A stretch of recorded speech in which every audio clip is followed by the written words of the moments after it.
Merci parce que vous êtes nombreux dans notre chaîne Global TV Moscou. Ndebo mesana kota la Global TV Moscou.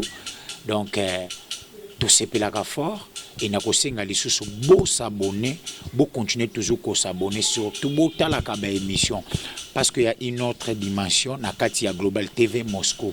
Donc, vous découvrez Noël tantôt, malgré que mona mais Noël tantôt, azalipe bongo, na Global TV Moscou. Émission Nabino Alelo, ezali bongo, Bayindo.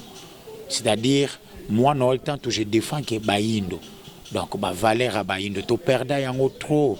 Yango émission Oyo Eye na Global TV Moscou pour la qui sabino comment un peuple noir a se comporter na ba circonstances nyonso ya vie parce que to perda yango to et toza na zanga moko te na kati plateau Oyo nazali bongo na bon babi a changé combo ko changer combo te mais ba combo se multiplier ka autorité morale pharaon mais moi c'est que je sache na bien na combo ya koko mubanga ka piamba.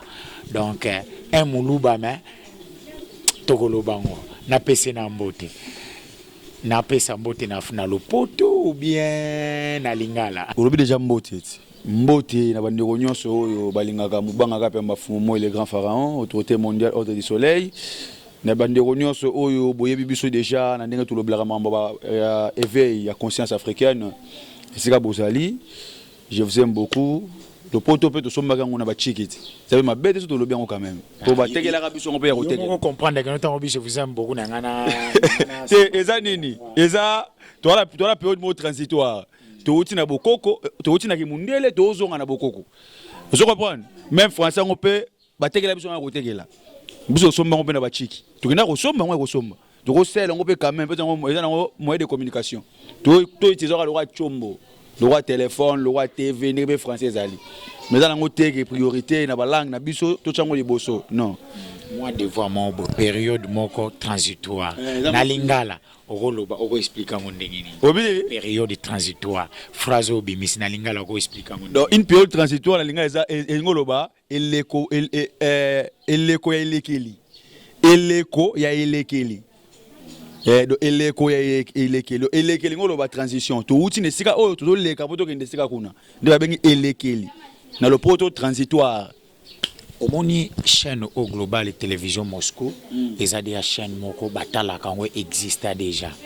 Mais na idéologie en tant que africain ba biso ba Noël tant to memi pe implique to valoriser pe culture africaine par rapport ya ba valeur na biso et ceux qui batusiku bazotala na global TV Moscou. Oko se présenter aux anani, pourquoi tu as choisi combat Oyo et finalité nango ezanini, oko expliquer na ba internet no surtout ba Hollande biso. Ndeko na ngai tantu na sepeli makasi na chaîne na bino Global TV Moscou. Ngai nazali mubanga kapiamba, ba benga nga souvent koko mubanga kapiamba. Pourquoi? Parce que nazali ko beta ba histoire ya passé.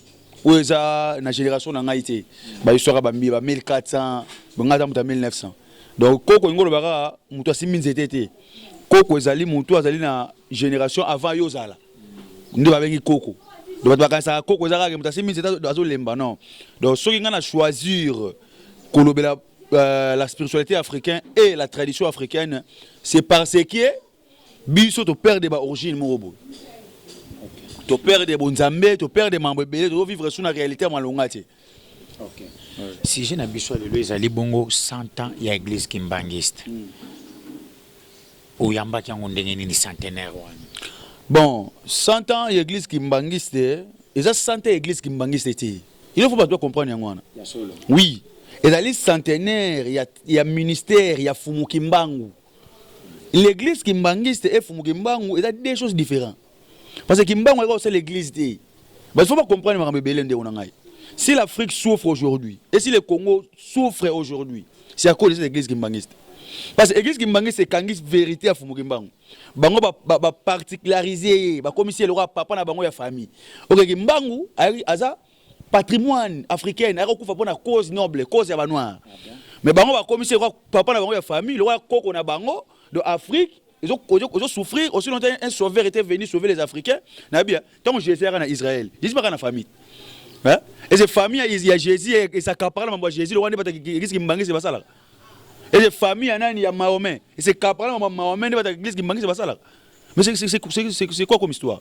Et on te le dit non, l'église qui m'bangue, c'est une histoire nango, bande robota sur la TV, sur la TV, la vérité nango lelo. Et beta pena histoire, nandenge pena batu ba comprendre, ba découvrir parce que tout monde a qui peut batu nabino ya vous voir, moi je pense que ça vous voit